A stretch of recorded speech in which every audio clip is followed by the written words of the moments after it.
కోటంరెడ్డి శ్రీధర్ రెడ్డి గారు. ధన్యవాదాలు అధ్యక్ష. సూటిగా స్పష్టంగా 2 నిమిషాల్లో చెప్తాను అధ్యక్ష. నేను మాట్లాడబోయే అంశం సభానాయకుడు గౌరవ ముఖ్యమంత్రి చంద్రబాబు నాయుడు గారికి వ్యతిరేకంగా గత వైఎస్ఆర్ కాంగ్రెస్ పార్టీ ప్రభుత్వంలో జరిగినటువంటి ఒక మహాకుట్ర. ఈ కుట్ర నేను మాట్లాడలేదు అధ్యక్ష. గత రాత్రి ఏబిఎన్ బిగ్ డిబేట్ లో వెంకటకృష్ణతో స్వయంగా సీనియర్ ఐఏఎస్ అధికారి, విశ్రాంత ఐఏఎస్ అధికారి పివి రమేష్ గారు చాలా స్పష్టంగా చెప్పారు అధ్యక్ష. గత రాత్రి ఏబిఎన్ బిగ్ డిబేట్ లో వచ్చే అంశాలని ఈరోజు ఆంధ్రజ్యోతిలో ప్రముఖంగా వచ్చాయి అధ్యక్ష. దీంట్లో పివి రమేష్ గారు చెప్పినటువంటి మాట ఏమిటంటే, నేను ఏనాడు కూడా స్కిల్ డెవలప్మెంట్ కేసులో పొరపాటు జరిగింది అని చెప్పలేదు. స్కిల్ డెవలప్మెంట్ కేసులో ఆ యొక్క చంద్రబాబు నాయుడు గారిని జైల్లో పెట్టేదానికి ఆనాటి ముఖ్యమంత్రి జగన్మోహన్ రెడ్డి గారు ఫైళ్లు మాయం చేశారు. ఎందుకంటే ఏకకాలంలో 3 దగ్గరల స్కిల్ డెవలప్మెంట్ లో, సిఐడిలో, సీఎంఓలో అంతా కూడా ఫైళ్లు మాయమని, ఈ మాయం కావాలంటే సీఎం ఆఫీస్ లో ఉండే పెద్దల జోక్యం ఉంటేనే సాధ్యం అవుతుందని చెప్పని వారు స్పష్టంగా చెప్పారు అధ్యక్ష. మరి ఈరోజు చంద్రబాబు నాయుడు గారి మీద జరిగినటువంటి కుట్ర ఒక వ్యక్తి మీద జరిగిన కుట్ర కాదు అధ్యక్ష. ఒక హై ప్రొఫైల్ వ్యక్తి మీద ఇంత పెద్ద కుట్ర జరిగితే ఇక ప్రజల మీద ఇలాంటి కుట్రలు ప్రభుత్వ ప్రోద్బలంతో జరుగుతాయి. గత వైఎస్ఆర్ కాంగ్రెస్ పార్టీ లాంటి ప్రభుత్వాలు మళ్ళీ భవిష్యత్తులో అవకాశం వస్తే ఇలాంటి కుట్రలు జరుగుతాయి చాలా స్పష్టంగా చెప్పారు అధ్యక్ష.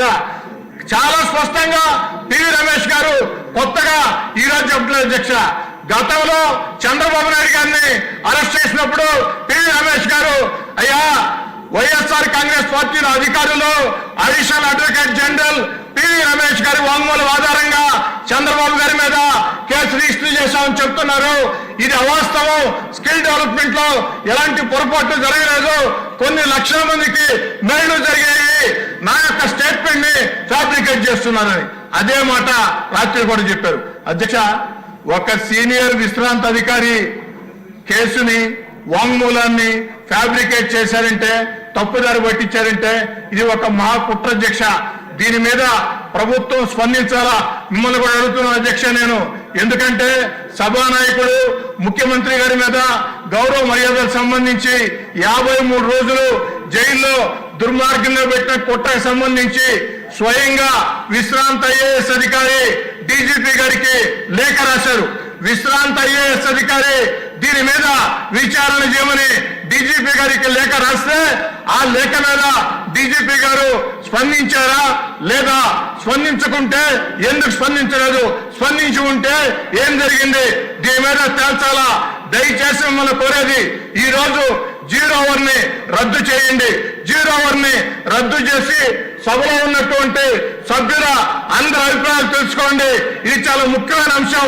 ఒక విశ్రాంత ఐఏఎస్ అధికారి స్వయంగా మీడియా ముందుకు వచ్చి చెప్తున్న మాట వారు కొత్తగా ఇప్పుడు చెప్పే మాటలు కాదు, ఆనాడే చెప్పి ఉన్నారు. దీన్ని సీరియస్ గా తీసుకోవాలని కోరుకుంటూ సెలవు తీసుకుంటూ ఉన్నా. 0 అవర్ కంటిన్యూ అవుతుంది. ఇది చాలా ఇంపార్టెంట్ సబ్జెక్ట్ కాబట్టి దాన్ని సెపరేట్ గా డీల్ చేద్దాం. దానికి 0 అవర్ ని క్యాన్సిల్ చేసేసి చేయవలసిన అవసరం. ఇక్కడ సమాధానాలు ఉండవండి. 0 అవర్ లో సమాధానాలు ఉండవు. దయచేసి సీనియర్ శాసనసభ్యులు